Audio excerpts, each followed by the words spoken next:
Hi, a warm welcome to this session, a case study, solving the last mile obstacle for implementing a pull-based replenishment system in retail environment. I am Sunil Davis Kolangaden, and let me set the expectation for the session. The goal and benchmark for success in retail environment using the pull-based replenishment system will stand redefined to go beyond to the true inherent potential once the causality and action to solve the last mile obstacle is realized. So, this is a promise which I would like you to keep in mind while we go through the session. So, let's get started on this journey. And to start with, let's look at the current reality. Now, what is the current reality for a pull based replenishment system? We are talking about an end to end pull based replenishment system, right from the upstream vendors to manufacturing plant to central warehouse, the CWH, servicing the next link, which is the RDC, servicing the next link, which is the distributor, and finally, the distributors servicing the retailers. Each link replenishes the next link based on the buffer management and the actual consumption of the link. Now, in a typical Indian environment, just to give you a kind of reference, a mid-sized distribution company will typically have 20 to 25 RDCs, 300 to 2000 distributors, and around 100,000 to 1 million retailers, which are served directly. Again, what is the potential?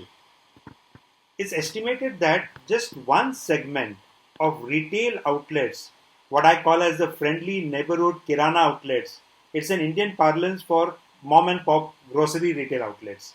Now in India, this mom and pop grocery retail outlets, just one segment of the retail environment, is around 12 to 13 million.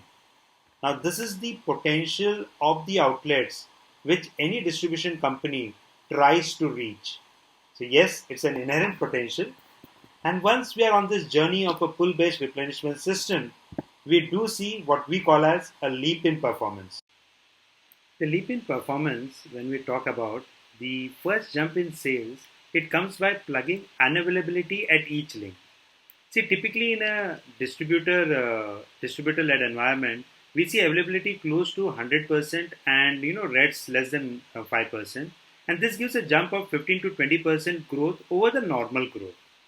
Now, also parallelly is the market expansion activity, which is the reach expansion activity, which goes on.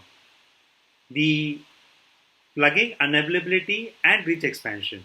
The reach expansion gives typically 20 to 60% additional jump. Now, this first jump, what is realized through the implementation of the pull-based replenishment solution, brings a NBR.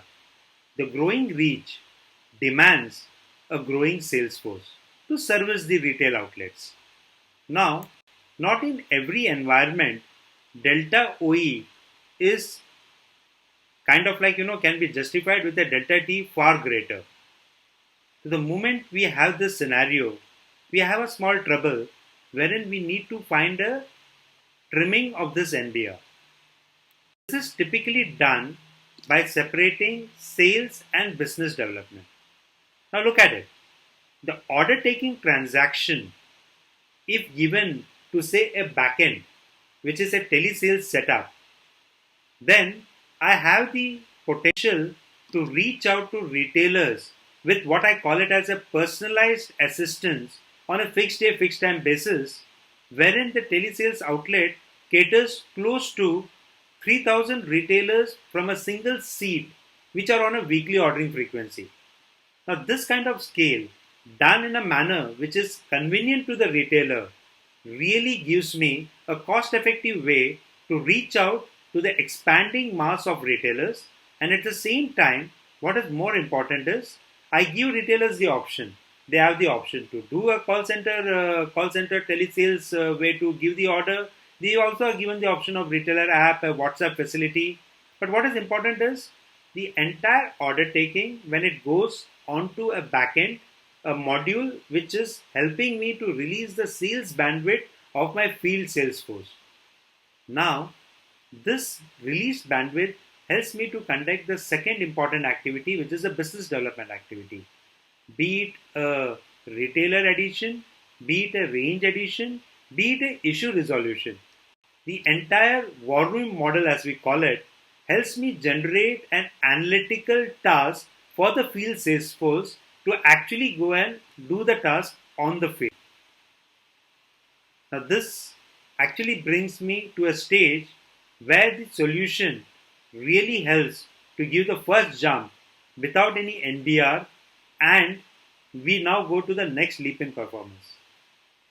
So, just proceeding further, what is the next leap in performance? So, this level of growth which I just talked about, after a stage, shows a plateau. Now, the placement and availability after the first gem gives me kind of a stagnation. Now, what is this stagnation and why is this stagnation happening? Let's try to understand it. What we generally observe is the big retailers' wallet share keeps reducing. Now, this is actually because of a competitor's action, wherein a competitor's scheme helps or rather gives the retailer an option wherein he chooses to reduce the shelf share for the TOC distribution company and give it to the competition.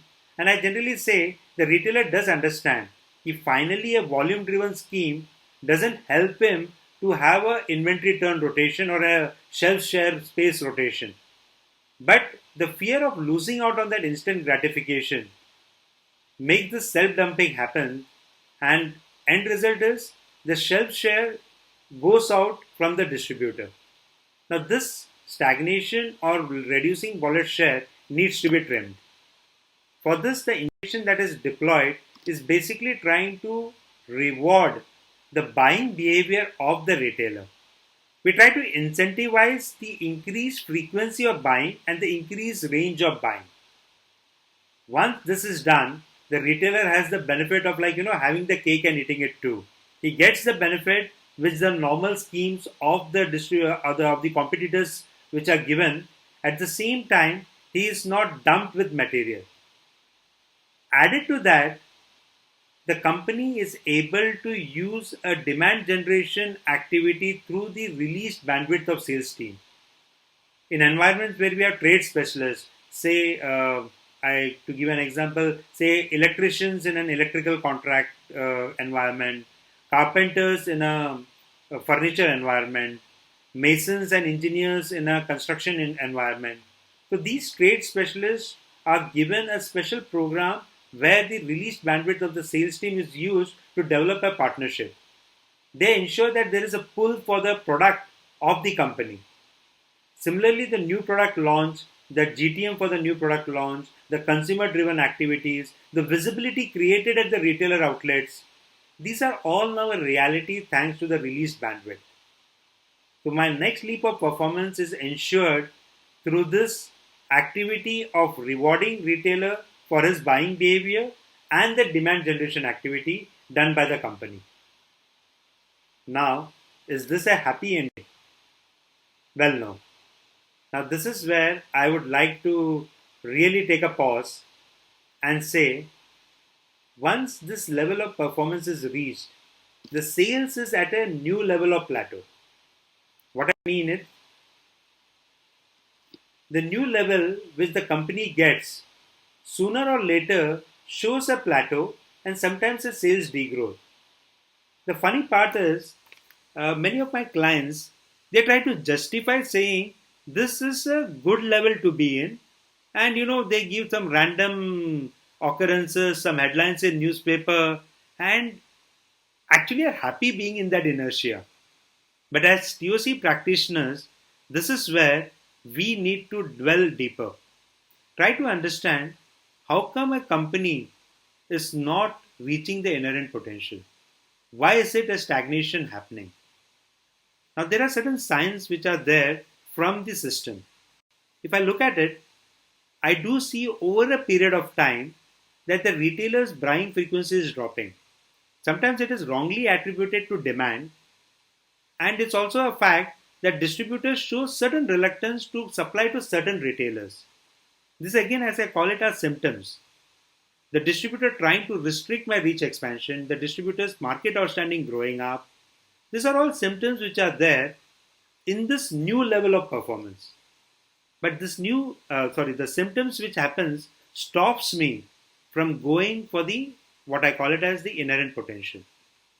Now that raises the question: what really stops the company from being ever flourishing? Clearly, the issue lies in the last mile. Now, for this, it's important to examine the supply chain again. Now, when I look at the supply chain, one thing which has to come in your mind is this the complete picture? Well, in India, we have multiple sources, and this is something which you have to understand.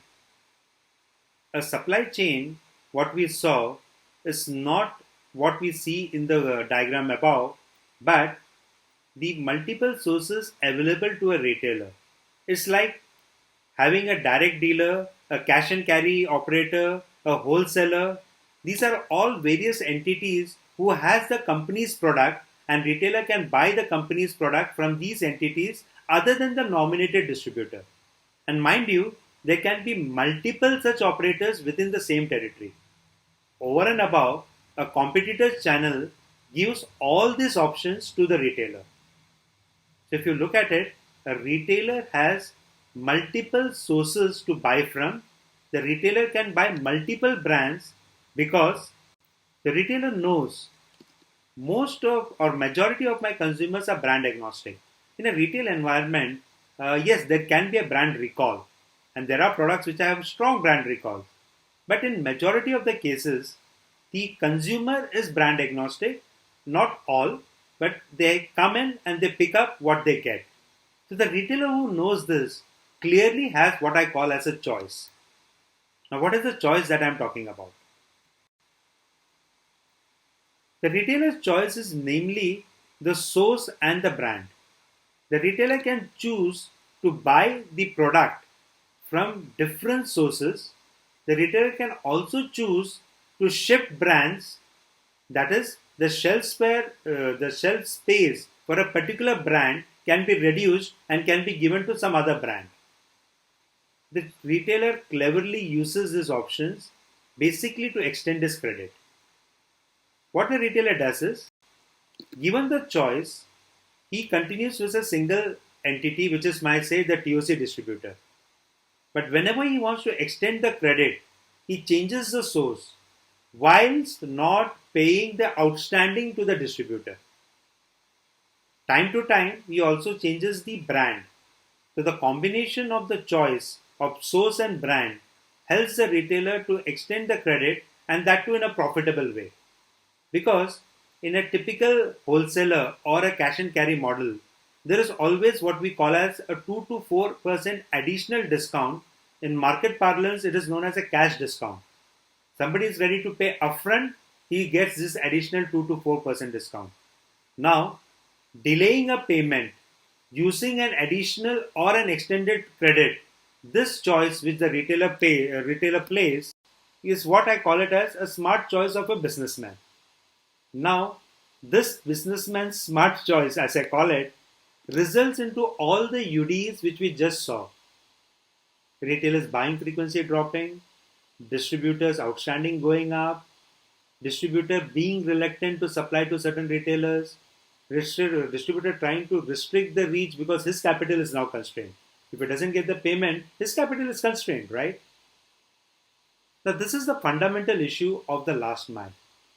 The choice of the retailer and the kind of like the debtors which goes up for the distributor. In fact, we did a case study. We tried to analyze a 4-year trend of debtors of a typical distributor. Now, this is interesting. Look at the impact which the retailer choice creates on a typical distributor. We did across 10 environments, over 50 to 60 distributors, but the pattern was the same. I'm giving you one example. Look at this table.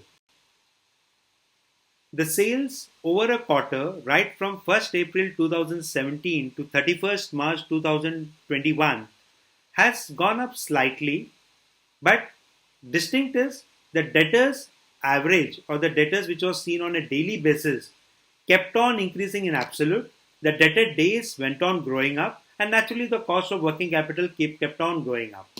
If I look at the trend, if I see the trend chart, what is very distinct is the debtor days, which is plotted as a trend chart, from starting from in 2017 at close to 90 days, in the end of 2021 financial year, 31st March 2021, it is close to 260 days. Now, this is the impact. This is the impact of debtor days going up for a typical distributor, caused by the retailer's choice. I have a distributor who really verbalizes it well. He says, stronger the relationship, higher the credit or discount. And worse, once this start, it is a one-way traffic. It just goes on increasing. So this reality of the distributor and this capital constraint of the last mile creates what I call as the plateau after reaching a level which many companies claim okay, it's a good level to be in. Now this reality is something we accept and we live in it. We need to challenge this. We need to challenge this capital constraint. Otherwise, we will not be reaching the inherent potential. Now, one more thing you have to notice. The reality between distributor and retailer mirrors between company and distributor. The distributor doesn't get the payment. He plays the same game with the company, tries to extend. The debtor days goes up both for the company and the distributor.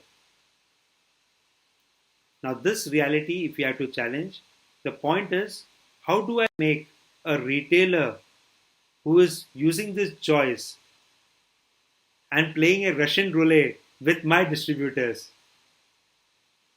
to come to a win-win proposition?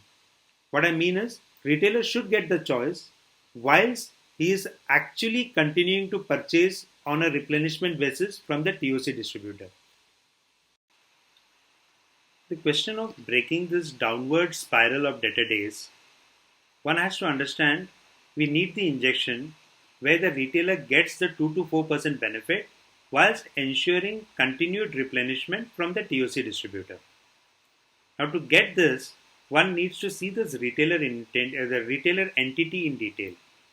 See, the retailer typically does not get credit from the formal banking channel. He is an unsecured creditor, and the informal sources of fund implies for him a high cost of capital. In India, it is typically 18 to 20% per annum for a retailer. No wonder he exercises his choice to extend credit by switching the sources. Now, the company can use the channel finance route. When I say the channel finance route, it is basically to extend the credit to distributor and to onboard the retailers on the same channel finance platform. See, typically in India, the working capital interest rate for a corporate, for the company is around 9%, the distributor is around 12%, and retailer from, as I said, informal sources, it is basically around 18 to it can go up to even 24%. Now, onboarding a retailer onto a formal banking system, which is the distributor retailer link being on a channel finance, is providing the retailer you can call it an extended credit at a 9% interest rate, plus the company can now even give him the 2 to 4% benefit upfront as cash discount, because that is already the existing cost of capital for the company and for the distributor. If that is extended to a retailer and he is given a channel finance choice, well, then the retailer for the first time will have the benefit of an extended credit along with the 2 to 4% additional benefit which he gets. All this without the company losing anything more from what they are already currently paying for their cost of capital. This second level of extending the channel finance is what I call it as rarely done. The company to distributor, yes, there are many entities who have been going on channel finance, but distributor to retailer is just ignored. People believe that they will find their own way, and yes, they do. The retailer has found his way, but that is harmful to the company's flow of material. It is actually stopping the flow of material. So therefore, the solution to remove the constraint of capital becomes the way to go beyond. Now, if I try to summarize, the channel finance gives the freedom to channel partner to take up to 3% cash discount or a credit of 120 days or a combination. Now, this freedom, which is there both for the distributor and the retailer, makes it a very strong proposition. From the company's perspective, it stops the downward spiral of debtors. It, of course, ensures a faster cash conversion cycle and, importantly, at no extra cost from the current level of working capital cost that the company is anyway incurring, that the distributor is anyway incurring. So, this summarization of a channel finance as the entity really brings out the way to go beyond. See, traditionally, we have looked at sales always as a supply chain solution and assume that same rules of supply according to consumption can be implemented at every link, because if you have information flow, we believe material flow can mimic it. However, when it comes to mom and pop retail, there is an additional element that has never bothered supply chain much: the flow of money. So even if information is flowing, material may not flow because money is not flowing. Now, this is the constraint which we are trying to solve with the credit being resolved for the last mile using the channel finance. So, more importantly, ensuring the money flow in company's favor, which gets done and helps the retailer to get the benefit with flexibility from a formal banking channel. And I call it a total peace of mind for the retailer, and in a way, cleaning the dark underbelly. And this is social capitalism at its best. So, to conclude, the last mile solution that we talked about really helps me to ensure that the flow is not interrupted. And I leave you with a thought. This is what I call it as truly goal and beyond. And for many of my clients, when they started the journey, the goal was like, 1 million retailers is like the goal. But now, with this resolution, 2 million, 3 million, well, it's just a number. Truly, truly, goal and beyond. So I leave you with this thought, and thank you very much for the session and the opportunity. So I'm Sunil Davis Kolangaden. You can reach me on my email ID, which is there on the screen, or you can always reach my co-speaker, my friend, guide, and philosopher, Mr. Puneet Kulraj, whose email ID is again displayed. We are available on our social handles, and anything, we will be more than happy to address the feedbacks and the queries. So thank you very much. Stay safe. Thank you.